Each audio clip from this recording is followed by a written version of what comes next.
मंच पर विराजमान राज्यपाल श्री आर.एन. रवि जी, ऊर्जावान मुख्यमंत्री शुभेंदु अधिकारी जी, केंद्र में मेरे सहयोगी प्रताप राव जाधव जी,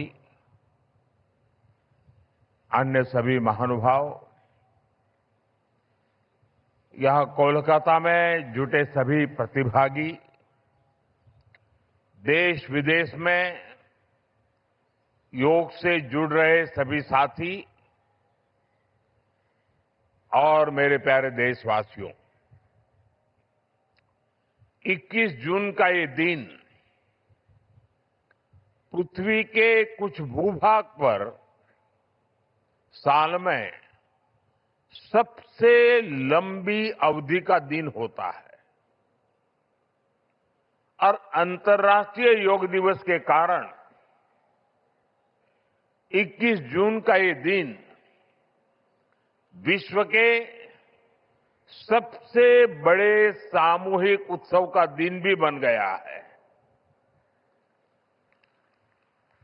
विश्व के अलग अलग हिस्सों से योग की एक से एक अद्भुत तस्वीरें आ रही हैं। भारत में हिमालय से लेकर हिंद महासागर तक, पूर्वोत्तर और पूरब में बंगाल से लेकर पश्चिम में सौराष्ट्र तक पूरा देश योग की ऊर्जा से, चैतन्य से भरा हुआ नजर आ रहा है। पूरा देश, पूरा विश्व एक दूसरे से जुड़ा हुआ नजर आ रहा है और यही तो योग की ताकत है। योग सबको जोड़ता है, योग सबको साथ लाता है। मैं इस अवसर पर पूरे विश्व को, संपूर्ण मानव समुदाय को अंतर्राष्ट्रीय योग दिवस की बहुत बहुत शुभकामनाएं देता हूं। साथियों, आज योग दिवस पर मैं खास करके पूरे बंगाल में, कोलकाता में यहां बने स्वच्छता के योग के लिए भी कोलकाता वासियों की सराहना करूंगा। ये अद्भुत पहल है, स्वच्छता से स्वागत। स्वच्छता से स्वागत पहल के लिए जिस तरह यहां लगातार श्रम किया गया है, नागरिक कर्तव्य निभाया गया है, वो सभी देशवासियों के लिए आज एक बहुत बड़ी प्रेरणा बन गया है। साथियों, योग दिवस के अवसर पर आज बंगाल में होना बहुत ही विशेष है।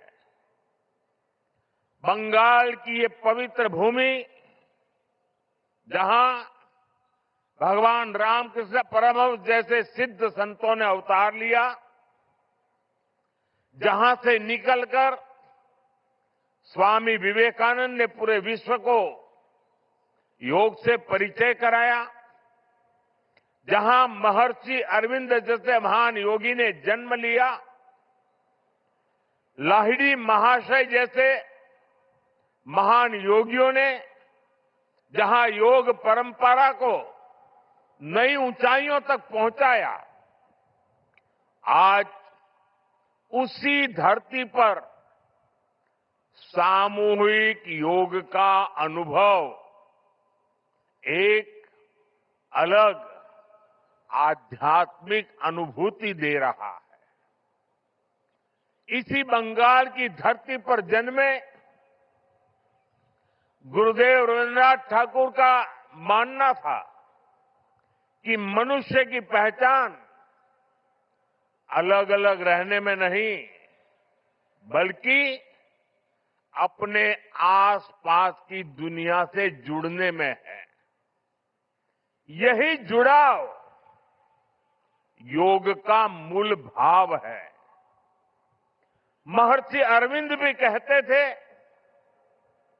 हमारा पूरा जीवन योग है, चाहे हमें इसका बोध हो या न हो। योग जब स्वभाव में आता है तो वो मानवीय एकता का आधार बन जाता है। साथियों, योग केवल शारीरिक श्रम का साधन नहीं है। योग किसी एक आयु वर्ग के लिए सीमित भी नहीं है। भारत में हम जानते हैं और देखते आए हैं, योग मानव के जीवन का चेतना के साथ, ऊर्जा के साथ एक प्रकाश भी है।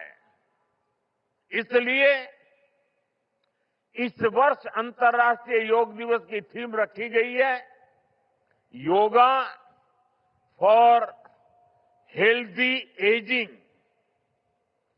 उम्र बढ़ने पर भी हम स्वस्थ रह सकते हैं, हम ऊर्जावान और सक्रिय रह सकते हैं। योग हमें इसके लिए मार्ग दिखाता है। Friends, when we speak of yoga for healthy aging, it means that we can work to ensure that age does not reduce human potential. Yoga can help human life to aspire for constant growth. Our target must be to be more flexible at 40 than we were at 20. Our target must be to be more energetic at 50 than we were at 30. Our target must be to be more resistant to lifestyle disease at 70 than we were at 50.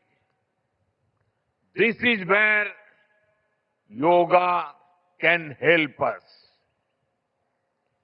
It helps us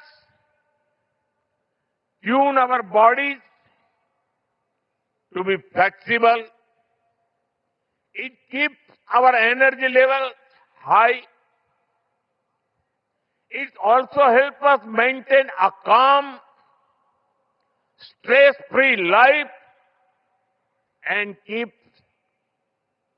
help to keep lifestyle disease away. Moreover, with regular practice, yoga teaches us to remain lifelong learners of our own bodies and minds. The more we know about ourselves, the better we can manage ourselves. That is why yoga for healthy aging, this theme must be seen as one for people of all ages, not just for the elderly.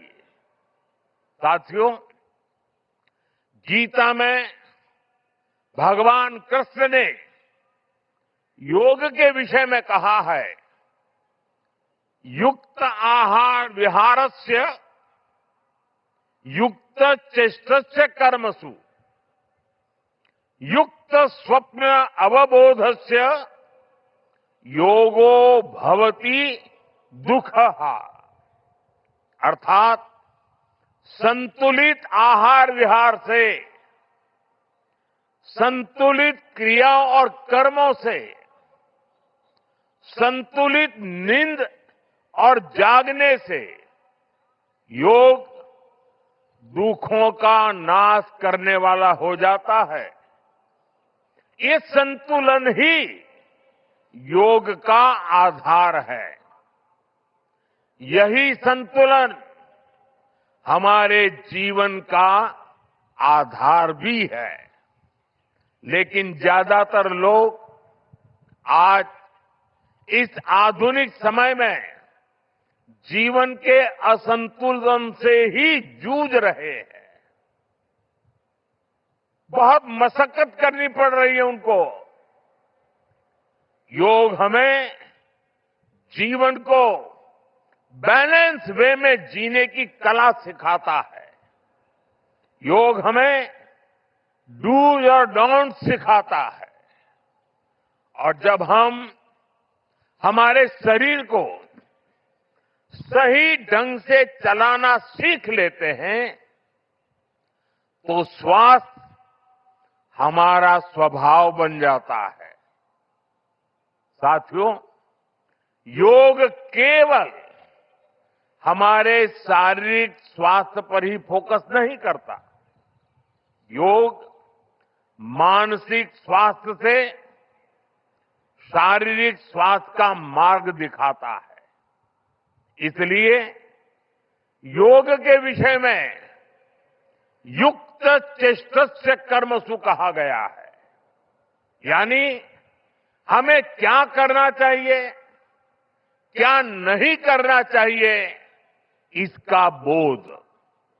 ये बोध हमारे जीवन में शांति का स्रोत तो बनता ही है।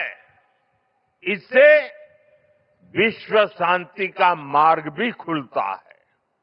इसलिए योग आज केवल हमारी पर्सनल लाइफस्टाइल के लिए जरूरी है, इतना ही नहीं है। योग दुनिया के बेहतर भविष्य के लिए एक आवश्यकता भी है। साथियों, अंतर्राष्ट्रीय योग दिवस के अवसर पर करोड़ों लोग योग से जुड़ते हैं। लेकिन आज का ये दिन हमें अपने साझा संकल्प को फिर दोहराने का अवसर देता है। आइए हम संकल्प लें, योग को केवल एक दिवस तक सीमित नहीं रखेंगे। योग को केवल एक कार्यक्रम तक सीमित नहीं रखेंगे। हम योग को अपने जीवन का हिस्सा बनाएंगे, अपने परिवार का हिस्सा बनाएंगे, अपनी आने वाली पीढ़ियों का हिस्सा बनाएंगे। साथियों, इसी दिशा में इस वर्ष योग 365 योग 365 की पहल को भी आगे बढ़ाया गया है। इसके तहत 100 दिन के ऑनलाइन योग कार्यक्रम का आयोजन किया गया है, जिसमें अभूतपूर्व जनभागीदारी देखी गई है। 130 देशों के 30 लाख से अधिक लोगों ने इसमें भाग लिया है। साथियों, जब समाज स्वस्थ होगा तब राष्ट्र भी अधिक सक्षम, अधिक समृद्ध और आत्मविश्वासी बनेगा। मैं इसके लिए मैं सबके लिए कामना करता हूं, सर्वे भवन्तु सुखिनः, सर्वे सन्तु निरामया। इसी के साथ आप सभी को एक बार फिर अंतर्राष्ट्रीय योग दिवस की बहुत बहुत शुभकामनाएं, बहुत बहुत धन्यवाद।